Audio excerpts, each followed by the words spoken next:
Ever feel like your After Effects compositions are a little Euroclutter? Today's tutorial is all about layer cropping, a crucial skill for refining your visuals and achieving the precise look you desire. Let's dive in.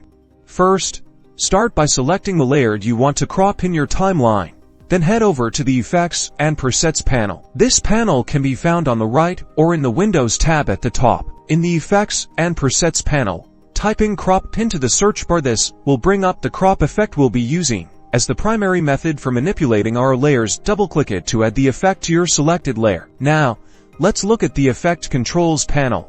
Normally found by default on the left side of your screen. Here, you'll find the controls for the crop effect we just added. Notice the 4 separate crop adjustments: left, top, right, and bottom. Click and drag on each value for left, top, right, and bottom to see how they affect the crop. You'll notice the layer is being cut off to the amount of pixels set in the control panel, or hover your mouse over the numbers and use your mouse wheel to tweak the values for more precise adjustments. Keep in mind that cropping is relative to the layer's original boundaries. If you want to easily adjust your crop visually, you can also navigate to the composition window using the crop selection tool. With the layer selected, will create a yellow handle around the layer that can manipulate it to your desired crop, or simply drag the crop boundaries of the layer. This method is useful for quick adjustments, but the numerical controls offer more precise control. That's all it takes to crop your layer in After Effects. Experiment with keyframes for animated crops and get creative. Now go create something amazing.